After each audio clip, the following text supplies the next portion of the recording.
ہادی و رہنما ہمارے علماء، ہو کبھی درپیش جو کوئی مسئلہ، پوچھ لیں حاضر ہوں ہم ان کی بارگاہ۔ الحمد للہ رب العالمین والصلاة والسلام علی خاتم النبیین اما بعد فاعوذ باللہ من الشیطان الرجیم بسم اللہ الرحمن الرحیم الصلاة والسلام علیک یا رسول اللہ وعلی آلک واصحابک یا حبیب اللہ الصلاة والسلام علیک یا نبی اللہ وعلی آلک واصحابک یا نور اللہ۔ مدنی چینل کے ناظرین، پروگرام ہے دارالفتاء اہل سنت، اس میں آپ کو خوش آمدید کہتے ہیں۔ اول تا آخر ہمارے ساتھ آپ پروگرام میں شامل رہیے، انشاءاللہ بہت سے شرعی مسائل کے جوابات وہ آپ تک پہنچانے کی انشاءاللہ کوشش کی جائے گی۔ ابتداً درود پاک کی فضیلت، ہمارے پیارے رسول صلی اللہ علیہ وآلہ وسلم کا فرمان عظمت علی شان ہے، زینوا مجالسکم بالصلاۃ علیہ فإن صلاتکم علیہ نور لکم یوم القیامہ۔ اپنی محفلیں، اپنی مجلسیں مجھ پر درود پڑھ کر آراستہ کر لو کہ تمہارا مجھ پر درود پڑھنا قیامت کے دن تمہارے لیے نور ہوگا۔ صلو علی الحبیب صلی اللہ تعالی علی محمد صلی اللہ علیہ وآلہ وسلم۔ صلاۃ و سلاما علیک یا سیدی یا رسول اللہ۔ آج کے ہمارے مہمان مفتی محمد کفیل رضا اطہری ہیں، ان کو بھی خوش آمدید کہتے ہیں۔ جزاک اللہ خیر۔ الحمدللہ علی کل حال، آپ کیسے ہیں؟ الحمدللہ رب العالمین، ماشاءاللہ۔ بڑھتے ہیں ناظرین کے سوالات کی طرف، دیکھتے ہیں کیا پوچھنا چاہتے ہیں۔ اس حساب سے میرا ایک سوال ہے، میرے دوست جو ہے وہ پچھلے سال حج کے لیے انہوں نے فارم بھروائے تھے، تو حج سے بالکل 2-3 دن پہلے اس کی جو ہے نا اچانک سے طبیعت خراب ہو جاتی ہے، تو ڈاکٹر نے اس کو سفر کرنے کے لیے منع کیا تھا، تو اس وجہ سے وہ جا نہیں پائے۔ اس سال اس کی جو ہے وہ جانے کے لیے سیٹنگ نہیں ہے، تو آپ اس پہ وضاحت فرمائیں کہ اس کے لیے کیا حکم ہے؟ جی بسم اللہ الرحمن الرحیم۔ اس سال سیٹنگ بنائیں، اس سال نہیں بنی تو آئندہ سال بنائیں۔ بہرحال چونکہ مالی اعتبار سے وہ حج کے فریضے کی ادائیگی پر قادر ہو چکے تھے، تو اب اگر ان کے پاس مال نہیں بھی ہے اس سال، تو بہرحال اب ان پر حج کرنا لازم ہی ہے۔ اب وہ حج کرنے کے لیے کوشش کریں۔ ایک یہ تھا کہ کسی کے پاس مال تھا ہی نہیں کہ اس کے اوپر حج فرض ہوتا، تو وہ حج نہ کرے، اس کے اوپر کوئی مسئلہ نہیں ہے۔ لیکن جس پر بھی زندگی میں ایک مرتبہ مالی اعتبار سے حج فرض ہو گیا، اب اس کے بعد اگرچہ وہ مالی اعتبار سے جو ہے وہ کمزور ہو گیا، جب بھی اس پر لازم ہے کہ اپنے حج فرض کی ادائیگی کے لیے جو ہے وہ کوشش کرتا رہے کسی بھی طریقے سے۔ کوئی قرض لے کر جا سکتا ہے جس کی ادائیگی پر یہ قادر ہے کہ بعد میں آ کے میں ادا کر دوں گا، تو قرض لے کر جو ہے وہ جائے، تو بہرحال کوشش جو ہے وہ کرے۔ ہاں ایک یہ ہے کہ اب جسمانی اعتبار سے جو ہے وہ سفر پر قادر نہیں، جسے ڈاکٹر نے جو ہے وہ پہلے منع کر دیا تھا، اور اب بھی اس کی طبیعت جو ہے وہ ایسی ہی ہے کہ اب وہ سفر جو ہے وہ نہیں کر سکتا، اور آگے بھی جو ہے وہ امید نہیں ہے اس کی صحت یاب ہونے کی، تو پھر اس کو حج بدل کروانے کا حکم ہوگا کہ وہ کسی اور کو اپنی طرف سے جو ہے وہ حج بدل کے لیے بھیج دے۔ لیکن بظاہر ایسا لگ رہا ہے ان کے سوال سے کہ وہ طبیعت جو ہے وہ پچھلے سال خراب تھی، اس سال مالی اعتبار سے جو ہے وہ نہیں ہے، تو کوشش کریں، کسی سے قرض لے کر جا سکتے ہیں تو جائیں۔ یہ معاملہ ضروری ہوگا، یہ اب ضروری ہے کہ یہ اب کرنا ہی جو ہے وہ ہے، ان کو حج کرنے کے لیے کوشش تو اب کرنا ان کے اوپر ضروری ہی ہے۔ اس سال نہیں ہو سکتا تو آئندہ سال جو ہے وہ کوشش کریں۔ تو بہرحال اب ان کو یہ چیز فرض ہو چکی ہے، اس کی ادائیگی کے لیے کسی بھی طرح کوشش کر کے اس کو پہنچانا ہے، اور چونکہ موت زندگی کا کچھ پتہ نہیں ہوتا، تو وصیت بھی لکھ دیں کہ اگر میں جو ہے وہ حج نہ کر سکوں اپنی زندگی میں، تو میرے مال میں سے حج بدل جو ہے وہ کروایا جائے۔ تو اس کا یہ فائدہ ہوگا کہ ورثاء پر جو ہے وہ 1/3 مال میں سے حج بدل کے لیے کسی کو بھیجنا لازم ہو جائے گا، اور وہ شخص حج بدل کر لے گا ان کے انتقال کی صورت میں، تو ایسی صورت کے اندر وہ حج جو ہے وہ ان کو کافی ہو جائے گا ان کے فریضے کی ادائیگی کے لیے۔ تو وصیت بھی کر کے رکھ دیں، لیکن جب تک زندہ ہیں خود کوشش کریں کہ کسی نہ کسی طرح اس حج کی ادائیگی کر لیں۔ ٹھیک ہے، یعنی کتنا ایک اہم مسئلہ ہے کہ حج کی فرضیت کے بعد بعض لوگ سمجھتے ہیں کہ اب تو میرے پاس پیسے نہیں ہیں اور اب جی اس کی کوششیں بھی نہیں کرتے. اچھا آپ نے کہا ادائیگی پر قدرت ہو، مطلب بظاہر کیا قدرت ہے؟ یعنی ایک آدمی اگر یوں سمجھ رہا ہے کہ بھئی میں تو جاب کرتا ہوں اور یا میری آمدنی یہی ہے، گھر کے معاملات چلتے ہیں اور اس طرح، تو اس کو بھی کیا اس سے تعبیر کریں گے یا کیا کہیں گے؟ دیکھیں، اب بات وہ ہے کہ آپ کا قرض جو ہے وہ آپ کو کتنا لینے کی جو ہے وہ حاجت ہے. ایک یہ کہ بالکل ہی کنگال ہو گیا ہے، لیکن وہ ہے مثال کے طور پہ کاروباری آدمی، اس کو پتہ ہے کہ آج میں کنگال ہوا ہوں، ایسا پچھلے سالوں میں بھی کئی بار ہوا ہے، اور میں دوبارہ جو ہے وہ اٹھان لے لیتا ہوں اور میرے پاس ایک کام ہے یا کوئی پیمنٹ جو ہے وہ آنی ہے اس طرح کی جس سے میرا معاملات بہتر ہو جائیں گے، اور میں قرض لے لوں گا تو آگے قرض اتار بھی دوں گا. ایک یہ ہے کہ واقعی ایسا جو ہے وہ کنگال ہو گیا کہ اب اسے وہی ہے کہ بھئی اب میں جو ہے وہ کہ کوئی مجھے آگے امید لگ ہی نہیں رہی، دور دور تک کوئی امید نہیں لگ رہی کہ میرے پاس اتنے پیسے آئیں گے، میں پہلے ہی اتنا مقروض ہو گیا ہوں، تو یہ قرض لے لوں گا تو اس کی ادائیگی میں کہاں سے کروں گا؟ تو پھر اس کے اوپر قرض لینا لازم نہیں. جہاں ادائیگی کی صورت ہوگی وہاں پھر وہ قرض لے کر جو ہے وہ جائے اور اپنے حج کو ادا کرے. ٹھیک ہے. جی، محمد رؤف احمد بات کر رہا ہوں حویلی لکہ سے. مفتی صاحب سے سوال یہ ہے کہ رات کو اگر غسل فرض ہو جائے تو اگر صبح جاگ لیٹ آئے، نماز فجر کا ٹائم تھوڑا پڑا ہے، اب کیا حکم ہے؟ تیمم وغیرہ بندہ کر سکتا ہے یا ویسے نماز قضا کر کے پڑھے یا کیا ہے؟ رہنمائی فرما دیجیے. وقت کم ہے، اب وہ یہ شخص یہ دیکھ لے کہ میں غسل کر کے 2 رکعت نماز فرض ادا کر سکتا ہوں یا نہیں. اچھا، 2 رکعت نماز فرض بھی اگر ادا نہیں کر سکتا تو پھر ایسی صورت کے اندر اسے یہ رخصت ہوگی کہ وہ شخص جو ہے وہ تیمم کر کے نماز جو ہے وہ ادا کر لے، لیکن اس نماز کو اس کو بعد میں دہرانا جو ہے وہ غسل کر کے لازم ہوگا. تو نماز ادا کر لینے سے یہ ہوگا کہ اس کے اوپر جو فرض تھا اس کی قضا کی جو گناہ ہے اس سے بچ جائے گا کہ وہ نماز قضا اس کی نہیں شمار ہوگی. مگر بہرحال جب مکروہ وقت نماز کا گزر جائے گا، سورج طلوع ہونے کے 20 منٹ بعد، تو پھر غسل کر کے وہ اس نماز کو دوبارہ دہرائے گا، یہ اس کے اوپر لازم ہے. نماز دوبارہ دہرائے گا. اور یہ بھی اس صورت میں کہ جب واقعی کوئی مجبوری میں یہ بالکل آخری اس سٹیج پر ہے کہ مطلب آخری منٹ کہ بس 2 رکعت بھی جو ہے وہ پوری نہیں پڑھ پا رہا. اس طرح کے معاملات ظاہر ہے آدمی اہتمام کرے، اور سردی کے موسم ہے تو اس میں گرم پانی کے اعتبار سے یا دیگر ان چیزوں کے اعتبار سے جو سوچتے ہیں، اور وہ بھی اپنے غسل کو تاخیر نہ کرے، مؤخر نہ کریں. یہ مردوں کے لیے بھی اور عورتوں کے لیے بھی حکم ہے. نبی کریم صلی اللہ علیہ وآلہ وسلم کی حدیث پاک ہے کہ جس گھر کے اندر جنبی ہوتا ہے، جنابت کی حالت میں، کہ جس آدمی پر نہانا غسل کرنا فرض ہے، اور وہ جس گھر میں ہوتا ہے اس گھر میں رحمت کے فرشتے داخل نہیں ہوتے.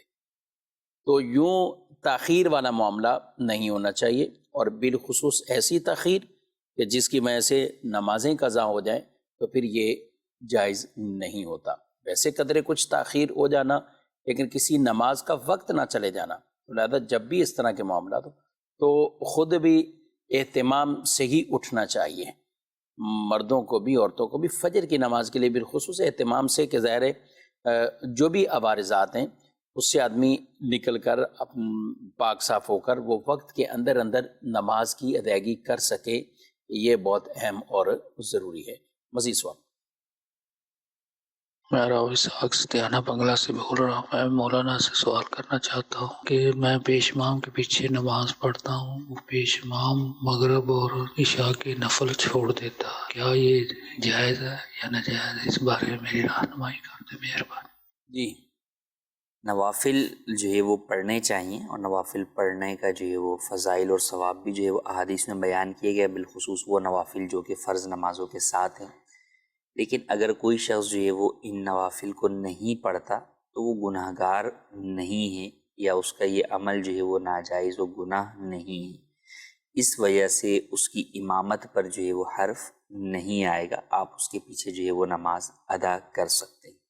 البتہ ائمہ کو یہ چاہیے کہ بہرحال وہ ان نوافل کا اہتمام کریں تاکہ بلا وجہ نمازی جو ہے وہ ان سے بدظن نہ ہو. ٹھیک ہے. یعنی دونوں طرف کی خیال ہونا چاہیے. اور عوام کو کہ جو بالخصوص ائمہ کے حوالے سے یا علماء کے حوالے سے ایسی چیزیں کہ جن کی بنا پر شریعت کوئی پکڑ گرفت نہیں فرماتی، تو اس حوالے سے ان کے حوالے سے بات کرنا، ان کی ذات میں یا لوگوں میں چہمگائیاں کرنا، کیا کہیں گے آپ؟ یہ بالکل بھی درست نہیں ہے۔ اولاً تو جو چیز گناہ ان کو نظر آ رہی ہے وہ گناہ ہے بھی یا نہیں ہے۔ کئی چیزیں ہیں جس کو شریعت میں جو ہے وہ رخصت ہے، تو اب اس بنیاد پر جو ہے وہ اس پر بھی لوگ جو ہے وہ اعتراض کرتے ہیں۔ مجھے یاد ہے ایک مرتبہ جو ہے وہ ایک صاحب مسئلہ پوچھنے آئے، وہ کہنے لگے کہ میں اس لیے نماز نہیں پڑھتا اپنے امام صاحب کے پیچھے کہ وہ نا قرات بہت مختصر کرتے، اور یہ نماز جماعت چھوڑ دی؟ جماعت میں اس لیے اس مسجد میں نماز نہیں پڑھتا، میں دوسری میں پڑھتا ہوں۔ جی۔ اچھا، اسی طرح ایک بھی سوال یوں بھی آیا کہ بھئی جو دوسری 2 رکعتیں ہیں نا اس میں بہت جلدی چلے آتے ہیں، میری سورہ فاتحہ پوری نہیں ہوتی کہ وہ جو ہے نا رکوع میں چلے جاتے ہیں۔ اچھا۔ تو میں نے کہا آپ کو سورہ فاتحہ پڑھنے کس نے بولا ہے؟ تو بولے سورہ فاتحہ تو پڑھوں گا، امام صاحب خاموش ہوتے ہیں۔ تو اس سے آپ سمجھیں کہ ان کو اپنی بنیادی مسائل تو خود معلوم نہیں، خود اس جو معاملے میں ضروری ہے غلطی اور کر جو رہے ہیں، خود گناہ کا کام ایک طرح کر رہے ہیں، مکروہ تحریمی امام کی۔ اور پھر اگر امام جو ہے وہ اب ان کو نہیں معلوم کہ آخری 2 رکعتوں کے اندر یہ رخصت بھی ہے کہ آپ 3 بار سبحان اللہ کی مقدار جو ہے وہ پڑھ کر یا خاموش رہ کر جو ہے وہ رکوع میں چلے جائیں، تو ایسی چیزیں کہ جو کہ قابل اعتراض ہی نہیں ہے، شریعت کی جانب سے رخصت ہیں۔ اچھا، پھر بعض جگہ شریعت کی مطلوب ہیں کہ بھئی اگر اس امام کو پتہ ہے کہ میں اس لیے قرات مختصر کرتا ہوں کہ میرے پیچھے بوڑھے نمازی ہوتے ہیں جو کھڑے نہیں ہو سکتے، تو اس کو تو ویسے ہی جو ہے وہ اس بات کا وہ ہے کہ بھئی وہ قرات جو ہے وہ مختصر کرے۔ تو کئی لوگ اپنے تئیں جو ہے وہ گمان کر لیتے ہیں کہ جناب ہم نے تو امام صاحب کو یہ کرتے ہوئے دیکھا، ہم نہیں کریں گے، ہم نے فلاں چیز جو ہے وہ ان کے بارے میں سنی ہے یا ان سے سنی ہے، تو لہٰذا ہمارے نزدیک تو ان کے پیچھے نماز نہیں ہوگی۔ تو ایسا کرنا جو ہے وہ ہرگز درست نہیں ہے۔ سب سے پہلے تو آپ جس چیز کو غلطی سمجھ رہے ہیں وہ غلطی بھی ہے یا نہیں، اور پھر غلطی بھی ہے تو کیا اس پر آپ نے امام سے بھی کوئی بات کی ہے یا نہیں؟ ہو سکتا ہے وہ آپ کی غلط فہمی ہو، یا ہو سکتا ہے کہ امام سے بھی وہ غلطی کوئی ایک ہی دفعہ کسی وجہ سے ہو گئی ہو۔ بالکل، امام بھی انسان ہی ہے، وہ بھی غلطی جو ہے وہ کر سکتا ہے۔ تو لہٰذا ان بنیادوں کے اوپر نمازیں جو ہے وہ امام کے پیچھے چھوڑ دینا، یہ آپ اپنا نقصان جو ہے وہ کریں گے، تو ایسا ہرگز نہیں کرنا چاہیے۔ جہاں شریعت آپ کو حکم دیتی ہے کہ اب اس امام کے پیچھے نماز درست نہیں ہے، وہ جدا بات ہے، وہاں پر آپ کو پڑھنے کی بھی اجازت نہیں ہوگی، لیکن اس کے لیے بھی آپس میں نمازی ہی آپس میں مشورہ کر لیتے ہیں، یا ایک ہی دوسرے کو جو ہے نا جواب دے رہا ہوتا ہے یا فتوے دے رہا ہوتا ہے، یا کوئی پرانے صاحب نمازی ہوتے ہیں تو وہ لیڈر جو ہے وہ بنے ہوئے ہوتے ہیں، یا جس کی داڑھی بڑی ہوتی ہے اس سے لوگ مسئلہ پوچھ رہے ہوتے ہیں، تو ایسا ہرگز نہ کریں۔ مسئلہ پوچھنے کے لیے علماء کرام اور مفتیان دین کی طرف ہی جو ہے وہ جائیں، اور ان سے مسئلہ کی رہنمائی لے کر ہی جو ہے وہ اس کے مطابق عمل کریں۔ امام کے حوالے سے کوئی بھی آپ کو کنفیوژن ہو، کوشش کریں کہ اس چیز کو پہلے امام سے ڈسکس کر کے اپنی کنفیوژن کو جو ہے وہ دور کر لیں، تاکہ جو ہے وہ آپ کی غلط فہمی جو ہے وہ دور ہو جائے۔ تو لہٰذا اس طرح طعن و تنقید کرنا بلا وجہ یہ ہرگز جو ہے وہ مناسب نہیں ہے، اور شرعی اعتبار سے جائز بھی نہیں۔ اس طرح آپ خود بھی دین سے دور ہوں گے اور ایک طرح کا لوگوں کو بھی دین سے دور کرنے کا سبب اور ذریعہ آپ بن جائیں گے، جبکہ معاملہ ایسا نہیں ہوگا۔ ٹھیک ہے، جب علماء کرام میں یا ائمہ کرام میں ہمارے تربیتی سیشن ہوتے ہیں اور قبلہ شیخ طریقت امیر اہل سنت دامت برکاتہم العالیہ خود بھی آپ اس طرح کے جو خصوصی مدنی مذاکرے فرماتے ہیں اور خصوصی طور پر اس پر تربیت کرتے ہیں، تو وہ ائمہ کو بھی وہ چیزیں بالکل بتائی جاتی ہیں، سمجھائی جاتی ہیں۔ دعوت اسلامی کے اندر بھی الحمدللہ ہمارے یوں کہیں کہ بلا مبالغہ ہزاروں افراد امامت سے منسلک ہیں، تو یہ بالکل حقیقت ہے۔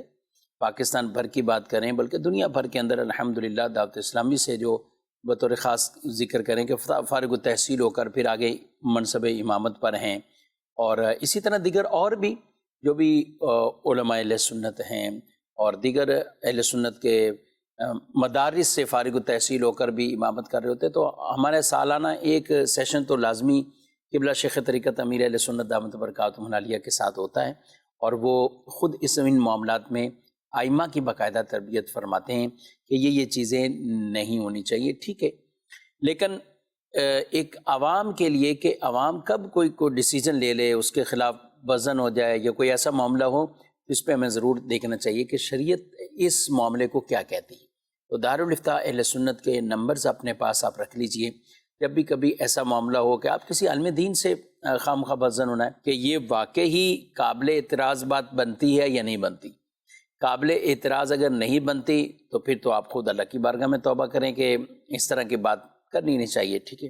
اور اگر قابل اعتراض بات ہے تو پھر اس کا جو مناسب انداز ہے ادب اخلاقیات کے دائرہ کار میں رہتے ہوئے کیسے مناسب بات ہو سکتی ہے تو یوں کر لیجئے. ایک مرتبہ کفیل صاحب مجھے یاد ہے قبلہ میر اہل سنت دامت برکاتہم العالیہ سے کسی نے ایک مرتبہ پوچھا تھا اس طرح کہ بھئی ہم ایک پتہ ہے ایک چیز ہے مسئلہ ہے اور سامنے والے سے بات بھی نہیں کر سکتے کوئی اس طرح کے، تو کیا ہونا چاہیے؟ دن میں بزن ہو یہ ہوں. تو آپ نے ایک بڑا ایک اچھا طریقہ بتایا کہ اگر آپ کو مسئلہ بھی پتہ ہے، بہار شریعت سے آپ نے پڑھا ہوا ہے، فتاوی رضویہ سے پڑھا ہوا ہے، سامنے والا بھی ایک منصب والا ہے کہ آپ بات بھی نہیں کر سکتے، آپ کتاب ہی لے کے چلے جائیں. حضرت یہ اس کے آگے پیچھے کچھ کہہ کے یا یہ پوچھ لیں کہ یہ ہم سمجھا دیں ہمیں نا، مطلب کہ یہ کیا ہے، یہ کیا انداز ہے.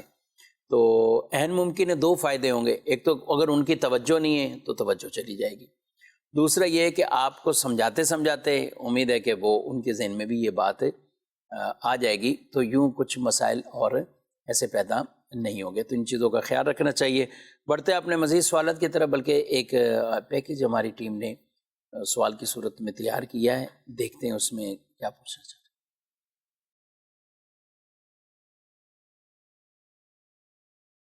دانیال کیوں پریشان ہو بیٹا؟ جو کچھ ہوا اس میں اللہ کی رضا تھی اور ہمیں اللہ کی رضا میں راضی.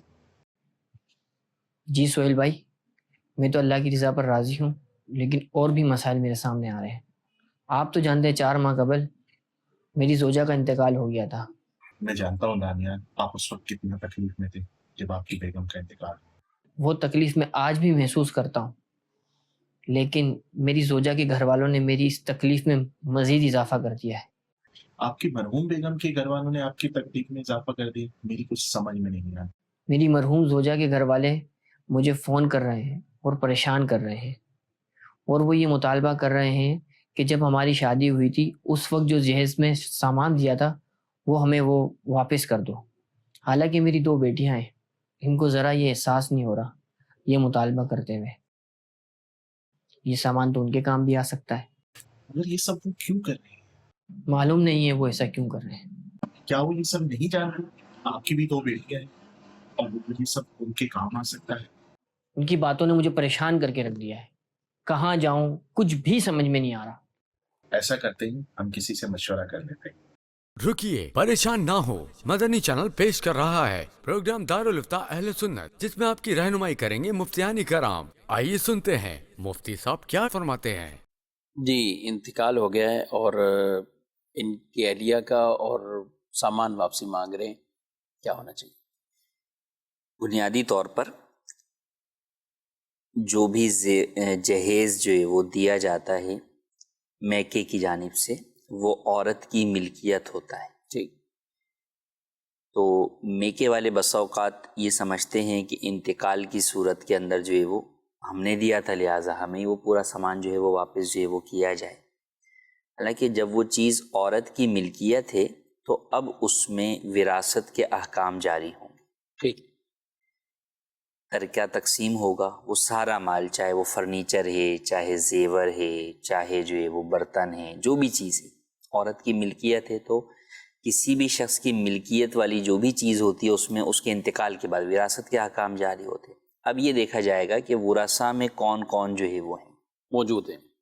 اب اگر تو اولاد نہیں ہے تو پھر جو ہے وہ ورثاء کے اندر شوہر اور جو ہے وہ مرحومہ کے اگر والدین حیات ہیں تو ان کا حصہ ہوگا.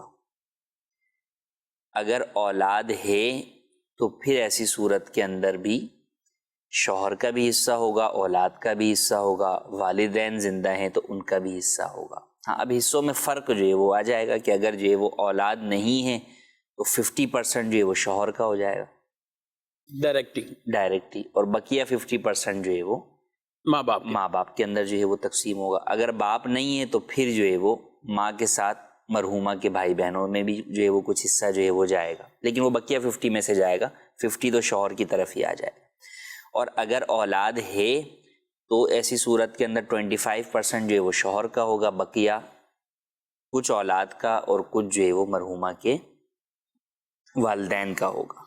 پھر اولاد کے اندر بھی اگر صرف بیٹیاں ہیں تو پھر ایسی صورت کے اندر جو ہے وہ ادھر حصہ جو ہے وہ کچھ اور آئے گا، یعنی شوہر کا بھی چوتھا حصہ، ہاں، اور بیٹیوں کا بھی حصہ بیٹیوں کا بھی اب اگر 2/3 صرف حصہ۔ بیٹیاں ہیں کہ 2 بیٹیاں ہیں یا اس سے زیادہ ہیں تو 2/3 یعنی 66.66% جو ہے وہ ان کا جو ہے وہ حصہ جو ہے وہ ہو جائے گا۔ اگر ایک بیٹی ہے تو 50% جو ہے وہ اس کا جو ہے وہ ہو جائے گا۔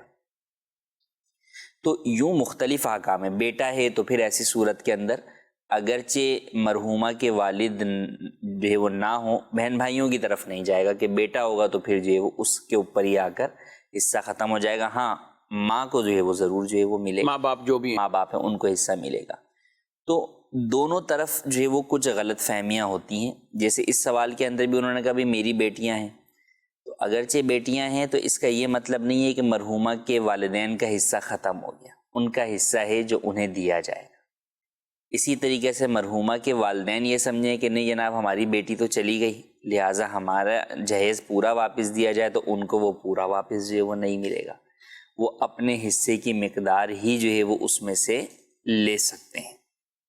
تو لہٰذا دونوں طرف جو ہے وہ ان معاملات کو باہمی رضامندی کے ساتھ جو ہے وہ بیٹھ کر حل کیا جائے، اور سب سے بنیادی چیز کہ سب سے پہلے اس بارے میں شرعی فتویٰ آپ حاصل کر لیں کہ بھئی وراثت کے مطابق مرحومہ کے سامان کا کون کتنے پرسنٹیج کے اعتبار سے مالک ہے۔ اب اس کے بعد اس پرسنٹیج سے سامان کی ہی تقسیم کر لی جائے، یا اس کی قیمت لگوا کر جو ہے وہ اس کے پیسے جو ہے وہ ایک فریق دوسرے فریق کو دے دے، تو وہ باہمی رضامندی کے ساتھ جو ہے وہ بیٹھ کر اس کو طے کیا جا سکتا ہے۔ ہاں، جو پرسنٹیج ہے وہ شریعت مطہرہ کی جانب سے بیان کر دی گئی ہیں، اس کے مطابق جو ہے وہ تقسیم ہوگا۔ تو اگرچہ جو ہے وہ ان کی بیٹیاں جو ہے وہ موجود ہیں، اس کے باوجود والدین کو ان کے حصے سے محروم نہیں کیا جا سکتا، اور والدین یہ سمجھیں کہ جناب جو ہے وہ ہماری بیٹی کا انتقال ہو گیا، اس کی کوئی اولاد نہیں تھی، تو ایسی صورت میں ہم سارا سامان لے لیں، تو ان کا بھی ایسا کرنا جو ہے وہ درست نہیں ہے۔ بہرحال اس کے اندر ان کے شوہر کا حصہ ہوگا جو کہ انہیں دینا ہوگا۔ یعنی معاشرے میں یہ دونوں چیزوں میں افراط و تفرید والے معاملات نظر آتے ہیں، یعنی اولاد ہو تو کوئی نہ کوئی کمپرومائز ہو جاتا ہے کہ جب یار یہ ان کے بچے ہیں، سب کچھ ہے، ماں باپ کی طرف سے بھی تقاضا کچھ کم ہو جاتا ہے، یا اس طرح کے تقاضے نہیں آتے کہ وہ کہتے ہیں ہمارے نواسے ہی ہیں، نواسیاں ہیں، اور وہ سامان ان کے۔ مسئلہ یہ ہے کہ جب اولاد نہ ہو تو اب ماں باپ کی طرف سے یا اس کے گھر والوں کی طرف سے بھئی جہیز دو، بعض کا تو یہ ریزن ہوتا ہے کہ ہماری دوسری ایک بیٹی ہم نے اس کو دینا ہے، کہ یہ تو ہو گیا، اب وہ جہیز ہم نے ادھر دینا ہے۔ اچھا، اگر اس کے دوسرا رخ دیکھیں سوال کا، اگر بالفرض شوہر فوت ہو جائے، شوہر فوت ہو جائے، اولادیں نہیں ہیں، تو اس بیوہ کو تو ویسے ہی گھر سے نکال دیا جاتا ہے ایک طرح کا، یعنی حتی الامکان کوئی لڑائی کے موضوع ایسے بنائے جاتے ہیں کہ یہ وراثت سے کوئی کسی طرح کا حصے دعوے دار جو ہے نہ بنے۔ اچھا، پھر یہ بیوہ عورت عدت گزار کر اگر 1 سال انتظار کیا، 2 سال، ظاہر ہے آگے شادی کرنی ہے، آگے شادی کر لی تو آپ بھی جانتے ہیں دارالفتہ میں سوال ہی لوگ یہ لے کے آتے ہیں کہ اس کی شادی ہو چکی ہے، بتاتے ہی نہیں ہیں ان کو، یعنی ان سے پوچھیں کہ بھئی مرحومہ کے جو مرحوم جو ہیں ان کے ورثاء کون ہیں، تو جناب والدہ ہیں اور ہم بہن بھائی ہیں۔ اچھا، بیوی نہیں، وہ تو مطلب آگے شادی ہو چکی۔ جی، ارے بھائی، جب وہ انتقال ہوا تھا وہ نکاح میں تھی؟ جی ہاں، نکاح میں تھی، تو پھر یہ کیا ہوں؟ تو ان چیزوں کا بہرحال ہمیں دونوں طرف کے معاملات، کبھی ایسا ہوتا ہے کہ ہمارا کسی پر حق بنتا ہے تو آدمی اس میں تو بہت دھڑلے سے کہتا ہے کہ یار یہ تو میرا شرعی حق ہے، ٹھیک ہے، کوئی اعتراض کی بات نہیں ہے، لیکن جب ہم پر کسی کا بنے تو ہم اس کو چھپائیں اور کچھ اور کہیں، تو ایسا بالکل بھی نہیں ہونا چاہیے۔ اسی طرح شوہر کے بارے میں بھی ہوتا ہے نا کہ شوہر اگر شادی کر لے آگے، تو اب جو ہے وہ اس کے بارے میں بھی جو ہے وہ نہ بتایا جاتا ہے، تو جب وضاحت مزید کریدا جاتا ہے، پوچھا جاتا ہے، تو یہ بات سامنے آتی ہے کہ بھئی شوہر نے تو جو ہے نا وہ ہماری بیٹی کے انتقال کے بعد جو اس نے دوسری شادی جو ہے وہ کر لی تھی، تو اب اس کا حصہ، ہمارے گھر کا حصہ اس کو کیوں جائے گا؟ اس کو کیوں جائے گا؟ اور آگے اس کی، اچھا پھر اگر اس کا بھی انتقال ہو جائے شوہر کا، پھر اور اس شوہر کی جو ہے وہ دوسری بیوی سے بھی اولادیں ہوں، تو جب اس طرف جو ہے وہ معاملہ جاتا ہے تو اس پر بھی لوگ جو ہے وہ اعتراض کرتے ہیں کہ بھئی یہ کیا ہمارا حصہ اس کو کیوں جائے گا، کہاں سے لے کر آپ کس طرح کہاں جا رہے ہیں. حالانکہ وہ یہ نہیں دیکھ رہے کہ وہ حصہ در حقیقت ان کی بیٹی کا تھا جو اس کے ورثاء کو پہنچا. ان ورثاء میں شوہر تھا، تو شوہر نے اپنی زندگی میں وصول نہیں کیا تو وہ حصہ آگے ٹرانسفر ہو رہا ہے. تو وہ آپ کے حصے میں کمی نہیں آ رہی، وہی چلتا جا رہا حصہ جو ہے وہ آگے تقسیم در تقسیم جو ہے وہ ہوتا چلا جا رہا. اگر بر وقت کر لیتے تو آپ کو بھی راحت مل جاتی کہ چلو بیٹی کے اس طرف شوہر کو گیا ہے یا بچوں کو گیا ہے. لیکن جب بر وقت نہیں کیا تو پھر سلسلہ آگے بڑھتا گیا. تو بہرحال ان چیزوں کا خیال رکھنا چاہیے. یہ صرف ہم نے انتقال کی صورت میں جہیز کا یہ حکم بیان کیا ہے. اگر نا اتفاقی ہوئی، طلاق ہو گئی، تو پھر بھی شوہر کا حق ہوگا جہیز میں؟ نہیں، پھر شوہر کا حق نہیں ہو، کیونکہ وہ عورت کی ملکیت ہے اور عورت جو ہے وہ ابھی زندہ ہے، تو وہ اپنا جو ہے وہ سارا مال جو ہے وہ لے سکتی ہے. اس میں جو ہے وہ شوہر کو روکنے کا حق نہیں. جی مزید کچھ SMS بھی شامل کریں گے اور پہلے بڑھتے ہیں آپ کی کالز کی طرف. محمد دانش اتاری شارجہ سے عرض کر رہا ہوں. مفتی صاحب کی بارگاہ میں عرض ہے کہ اگر ہم جہری نماز میں دوسری رکعت میں ہم امام صاحب کو جوائن کرتے ہیں اور امام صاحب قرآن پاک کے بیچ میں سے کہیں سے قرات کر رہے ہیں، تو اب جب ہم اپنی رکعت پڑھیں گے تو ہمیں اگر اس سے پہلے قرآن کی کوئی آیت یاد نہ ہو تو بعد والی صورتیں جس طرح 30ویں پارے کی صورتیں ہیں ان میں سے کوئی صورت پڑھیں گے تو کوئی حرج تو نہیں ہے. اور اگر کوئی شخص جان بوجھ کر اس سے پہلے کا قرآن یاد بھی ہو، جو امام صاحب جہاں سے قرات کر رہے تھے اس سے پہلے کا اسے قرآن یاد ہو، اور وہ جان بوجھ کر بعد والی صورتیں پڑھ لیں، یعنی ترتیب کے بعد والی، تو کیا ایسے شخص کی نماز ہو جائے گی؟ کوئی کسی قسم کا گناہ تو نہیں ہوگا؟ جی، کیا امام کی ترتیب کا بھی خیال رکھنا ہوگا؟ امام کی ترتیب کا جو ہے وہ خیال رکھنا ضروری نہیں ہے مقتدی پر، تو لہٰذا مسبوق مقتدی جب اپنی نماز جو ہے وہ شروع کرے گا تو وہ اس میں امام کی قرات کی ترتیب کا پابند نہیں ہے. وہ قصدن یا سہون جو اس طرح بھی وہ اپنی ترتیب کے ساتھ نماز میں قرآن کی قرات کر سکتا ہے، اس میں کوئی حرج نہیں. جی مزید. میرا نام محمد ابراہیم خطری ہے. الحمدللہ میرا گارمنٹس کا بزنس ہے. آج کل کاروباری معاملات بہت زیادہ ڈسٹرب ہے، تو کچھ سوشل میڈیا کا بھی یوز ہے، اس کے اوپر کافی ایڈ آتے ہیں کمپنیوں کے نا انویسٹمنٹ کے حوالے سے. یہ اتنی انویسٹمنٹ آپ کریں، ایک اسپیسیفک اماؤنٹ ہوتا ہے کہ اس کے اوپر پھر ایگریمنٹ بھی بنتا ہے کہ ایگریمنٹ 6 مہینے کا ہوگا یا 12 مہینے کا ہوگا. اس سے پھر آپ ودرا نہیں کر سکتے پیمنٹ کو. پروفٹ اس کے اوپر فکس کیا جاتا ہے کہ 8% یا 10%، یعنی کہ ایک فکس نہیں ہوگا کہ وہ بتا دیتے ہیں 8 سے 10% کا ریشو جو کمپنی کا ہوگا منتھلی آپ وہ ودرا کریں گے، ہم آپ کو وہ دیں گے. باقی جو آپ کا ایڈوانس ہمارے پاس ہوگا جو کہ آپ نے جو ایگریمنٹ میں دیا ہے، فائنینس کیا ہے 6 منتھ کا یا 12 منتھ کا، وہ ہم آپ کو جب ٹائم پورا ہوگا اس کے بعد ہی دیں گے. ان کیس اگر بیچ میں ضرورت پڑ جاتی ہے بندے کو کسی بھی، یعنی کہ کتنے لوگ اب انویسٹمنٹ کرتے ہیں، اب کسی کو 2-4 بندوں کو نیڈ ہو گئی، بیچ کے اندر ضرورت پڑ جاتی ہے، اس میں پھر کمپنی اگر اس کے اوپر پیمنٹ کاٹتی ہے یا پیمنٹ دینے سے منع کرتی ہے، اس کے اندر کیا کس طرح سے معاملات کو آگے وہ تاجر گزارے گا، اس کے حوالے سے کچھ تھوڑی سی رہنمائی فرما دیجیے. جی، یہ اس طرح کی جو بھی کمپنیز جو ہے وہ چل رہی ہیں، ان کا جو طریقہ کار ہے یہ سراسر جو ہے وہ پورا سودی نظام پر مشتمل جو ہے وہ طریقہ کار ہے، جو کہ جائز نہیں ہے. سب سے پہلی بنیادی چیز یہ ہے کہ دیکھیں کمپنی آپ کو یہ کہہ رہی ہے کہ آپ کی انویسٹمنٹ کی رقم محفوظ رہے گی، وہ ہم پوری کی پوری آپ کو جو ہے وہ واپس کریں گے.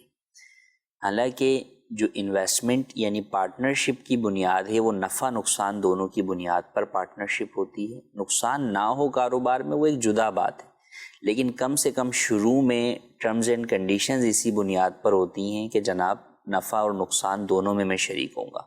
اچھا، نقصان سے بعض لوگ یہ سمجھتے ہیں کہ بھائی نفع اپ اینڈ ڈاؤن ہو رہا ہے تو اس کا مطلب نقصان ہو رہا ہے. نہیں، نقصان کا مطلب یہ ہوتا ہے کہ آپ کے اپنے کیپٹل کے اندر بھی جو ہے وہ آپ کو لاس ہو سکتا ہے، نقصان ہو سکتا ہے. تو کیا آپ اس کو بھی جو ہے وہ برداشت کرنے کو تیار ہیں؟ تو پھر جو ہے وہ چیز پارٹنرشپ کی طرف جو ہے وہ چلی جاتی ہے. جبکہ یہاں ایسا نہیں ہے، آپ کی رقم سیف ہے، اس کے اوپر کمپنی آپ کو جو ہے وہ نفع دے رہی ہے، کبھی اپ دے رہی ہے کبھی ڈاؤن دے رہی ہے. تو بہرحال یہ نفع جو ہے وہ مشروط ہے قرض کے اوپر، تو قرض پہ جو نفع کی شرط لگائی جائے گی وہ سود ہوگی. دوسری بات یہ کہ اگر آپ نفع نقصان دونوں کی بنیاد پر بھی دے رہے ہیں، لیکن جو نفع کی آپ بنیاد لگا رہے ہیں اس کا دار و مدار کاروبار سے حاصل ہونے والا نفع نہیں لگا رہے، بلکہ آپ یہ کہہ رہے ہیں کہ آپ کی انویسٹمنٹ کا اتنا % نفع دوں گا میں آپ کو، یا سیل کا اتنا % نفع دوں گا، تو یہ بھی در حقیقت اتنا نفع ہو سکتا ہے پیچھے ہوا ہی نہ ہو، جی، تو یہ بھی جائز نہیں ہے۔ جو نفع کی بات کی جاتی ہے پرسنٹیج میں، وہ یہ کہ بھئی کل کاروبار میں جو نفع ہوگا اس میں سے اتنا % آپ کو ملے گا۔ تو کئی لوگ جو ہے وہ پرسنٹیج میں نفع کے اعتبار سے اس کو جو ہے وہ سیل کے اوپر لے کے چلے جاتے ہیں، یا آپ کے کیپٹل کی اعتبار سے وہ پرسنٹیج جو ہے وہ کہتے ہیں، تو یہ جائز نہیں ہے۔ تو یہ اس طرح کی جتنے بھی اسکیمیں نیٹ کے اوپر مختلف سوشل میڈیا پلیٹ فارمز کے اوپر جو ہے وہ چل رہی ہیں، یہ جو ہے وہ ناجائز اور گناہ ہیں، سودی کام ہیں، ان کے اندر شریک ہونا ہرگز جائز نہیں۔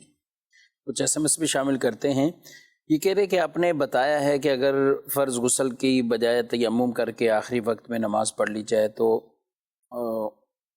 پڑھ سکتے ہیں اگر بالکل آخری وقت ہے۔ یہ کہہ رہے ہیں کہ اگر جسم پر بھی نجاست ہو تو اس کا بھی کوئی پھر کیا کریں گے؟ جسم پر نجاست کو اگر جو ہے وہ دھویا جا سکتا ہے تو اولاً جو ہے وہ اس نجاست کو جو ہے وہ دھو لیں گے۔ پورا غسل کرنے میں زیادہ وقت جو ہے وہ لگ سکتا ہے، کسی جگہ پر نجاست لگی ہے اسے دھو کر پاک کرنے میں آپ کو کم جو ہے وہ وقت لگے گا۔ اسی طرح کپڑوں کے معاملے میں تو کپڑے آپ کو تبدیل کرنے ہی ہوں گے، اور جسم میں جہاں پر نجاست لگی ہے اس حصے کو بہرحال دھو کر پاک کرنا ہوگا، پھر اس کے بعد آپ تیمم کر کے نماز ادا کر لیں۔ یوں ہی نماز ادا کرنے کے اندر بھی جب وقت میں مجھے کمی کی گنجائش دکھ رہی ہے تو سب سے پہلے تو یہ ہے کہ میں سنتوں کو چھوڑ کے واجبات اور فرائض پر جو ہے وہ اکتفا کر کے جو ہے وہ نماز ادا کر لوں، اور اگر خدا نخواستہ اتنا بھی وقت نہیں ہے کہ میں واجبات کے ساتھ نماز پڑھ سکوں تو پھر میں صرف فرائض پر اکتفا کرتے ہوئے 2 رکعت فرض ادا کر لوں گا۔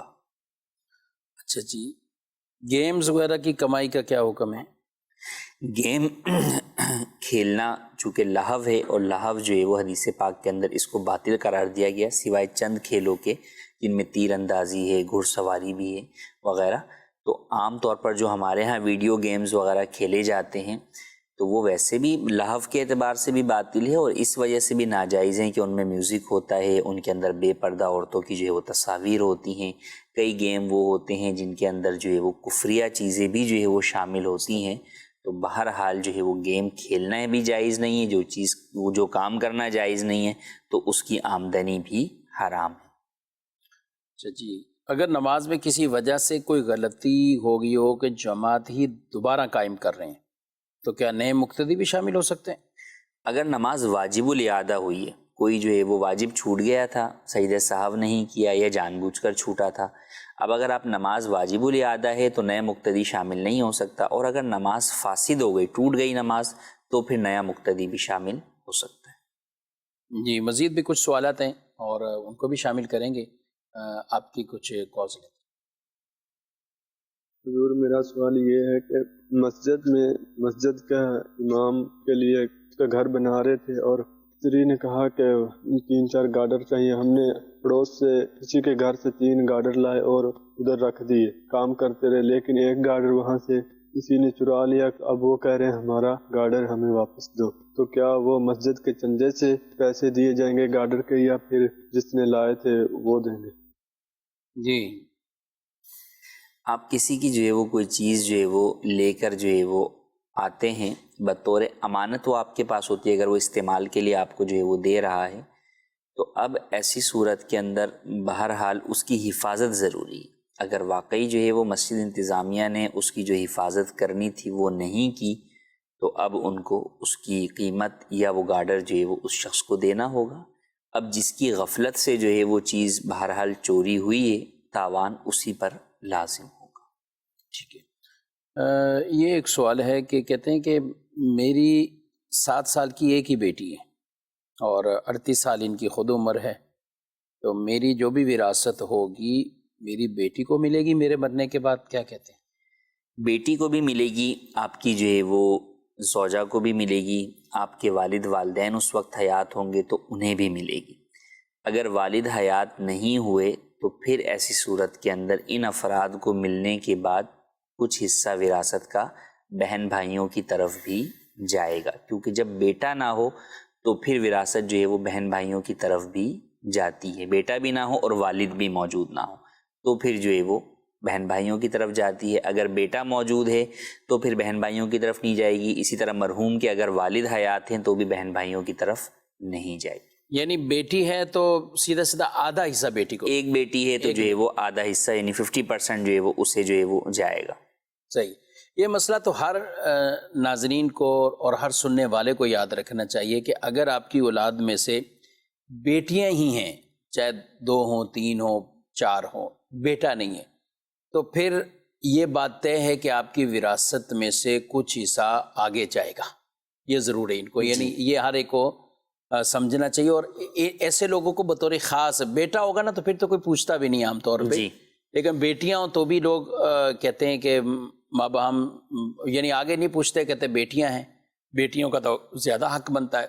ٹھیک ہے، لیکن جو وراثت کے اصول ہیں اس میں پھر کچھ نہ کچھ حصہ آگے جائے گا. اچھا، ایک شخص کہہ رہا تھا کہ میں بیٹیاں ہی ہیں، تو کیا کوئی زندگی میں ایسا طریقہ ہے کہ ایسا کچھ کر لیا جائے کہ آگے پھر کل کو بیٹیاں پریشان نہ ہوں؟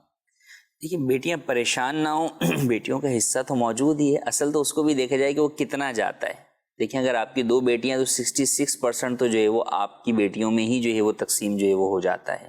اسی طریقے سے آپ کی بیوہ ہے تو جناب 12.5% جو ہے وہ اسے جو ہے وہ مل جاتا ہے.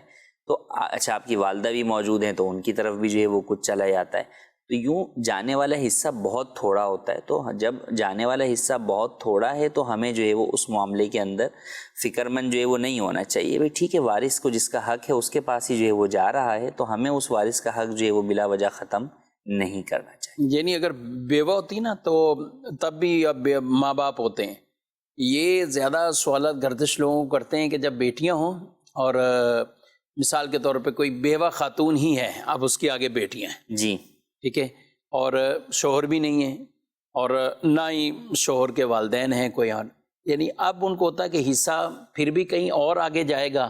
تو ہمیں کوئی ایسے، آپ جو نا وہ آپ کو پتہ ہے جب بیوہ ہوتی ہے جی تو لوگ صرف اتنا پوچھتے ہیں کہ بھئی بیوہ ہے، اس کو ہم نے زکوٰۃ دینی. اچھا، بیوہ ہے زکوٰۃ دینی، آپ نے کچھ ان کو پوچھا کہ مالیت کے اعتبار سے یہ وہ؟ نہیں، اس کے حوالے سے ہم نے نہیں پوچھا. بیوہ صرف نام آ گیا تو زکوٰۃ دے دیں گے. ہاں، تو بات وہی ہے کہ مستحق ہونا یہ بہرحال جو ہے وہ ضروری ہے. تو اسی طرح بیوہ یا دیگر جو بھی افراد ہیں ان کو یہ بات جاننی چاہیے. اچھا، یہ تو آپ یہ کہہ رہے ہیں، میرے پاس بھی اس طرح کا ایک سوال آیا، اس کے اندر بھی مجھے یہ حیرانگی تھی کہ وہ یہ کہہ رہے ہیں کہ بھائی جو ہے وہ والدین کو حصہ کیوں جا رہا ہے. اچھا، یعنی بیٹی والے آئے تھے تو ان کا تھا کہ بھئی ہمارے داماد کا انتقال ہو گیا تو اب ان کے والدین کو حصہ کیوں جا رہا ہے. اچھا، اور وہ جو ان کی بیٹی کو بھی حصہ تھا وہ بھی کروڑوں میں تھا. اللہ، مگر اس کے باوجود انہیں یہ تھا کہ نہیں جناب، یہ 1 کروڑ انہیں کیوں جا رہا ہے، ان کا حصہ ہے اس لیے ان کو جو ہے وہ جا رہا ہے. تو لوگ یہ سمجھتے ہیں کہ بس ہماری اپنی مرضی کے مطابق ہے، جسے ہم چاہتے ہیں اسے جو ہے وہ ملے مال. ورنہ اولاد کے اندر بھی جب اولاد میں سے کسی کو آگ کر دیتے ہیں لوگ، یا جو ہے وہ کسی سے لڑائی ہو جاتی ہے، تو پھر اولاد میں سے بھی تو اس اولاد کو نہیں دے رہے ہوتے. اور پھر مسئلہ بھی نہیں پوچھیں گے. پھر بھی یہ ہوتا ہے کہ بھئی ہم نہیں دینا چاہتے، ہمارا مال ہے، آپ کیوں جو ہے وہ منع کر رہے ہیں. تو اس طرح کی باتیں ہیں. تو سب سے پہلی بات یاد رکھیں، ہمیں بطور مسلمان جو ہے وہ اس بات پر مکمل پختہ یقین اور اعتقاد رکھنا چاہیے کہ ان سب اموال کی جو ملکیت ہماری ہے وہ مجازی ہے. مالک حقیقی اللہ پاک ہے، اس نے ہمیں دیا ہے، اس نے وراثت کے حکام بیان فرمائے ہیں اور ان کو اللہ پاک کی حدیں بیان فرمایا. تلک حدود اللہ، کہ یہ اللہ پاک کی حدیں ہیں، اب ان سے آگے پیچھے ہونے کی اجازت نہیں ہے. تو لہٰذا جو ہے وہ ہمیں کسی بھی وارث کا حصہ جو ہے وہ کم نہیں کرنا چاہیے. کسی وارث کو جو ہے وہ بلا وجہ شرعی ہمیں جو ہے وہ محروم نہیں کرنا چاہیے. جس کا جو حق ہے ہمیں اسے جو ہے وہ دینا چاہیے. اور اللہ پاک نے قرآن مجید میں جہاں وراثت کے احکام بیان فرمائے وہاں بڑی پیاری بات ارشاد فرمائی، لا تدرون ایہم اقرب لکم نفعا، تم نہیں جانتے کہ کس سے جو ہے وہ تمہیں زیادہ نفع ملے گا. پھر فرمایا فریدۃ من اللہ، یہ اللہ کی طرف سے مقرر کردہ حصے ہیں اور اللہ جو ہے وہ علم والا اور حکمت والا ہے. تو لہٰذا اس معاملے کے اندر ہمیں کس سے محبت زیادہ ہے، ہم اسے زیادہ دینا چاہتے ہیں، اس چیز کی طرف نہیں جانا چاہیے، بلکہ جو شریعت کے احکام ہیں اس کے مطابق ہمیں جو ہے وہ ان کو دینا چاہیے. جی، مزید سوال. جی، میرا آپ سے ایک سوال ہے کہ یہ عشر جو لیتے ہیں یہ ہر فصل پہ لیتے ہیں، یہ 1 سال میں کیوں نہیں ہوتا ہے؟ 1 سال میں 1 مرتبہ ہونا چاہیے. یہ ہر فصل پہ ہر 3 مہینے میں، ہر 6 مہینے ہم کو دینا پڑتا ہے. اور مفتی صاحب، یہ جو لفظ عشر ہے، عشر کا مطلب کیا ہے؟ کیا بات ہے. عشر کا مطلب کیا ہے اور یہ کیوں سال میں ایک؟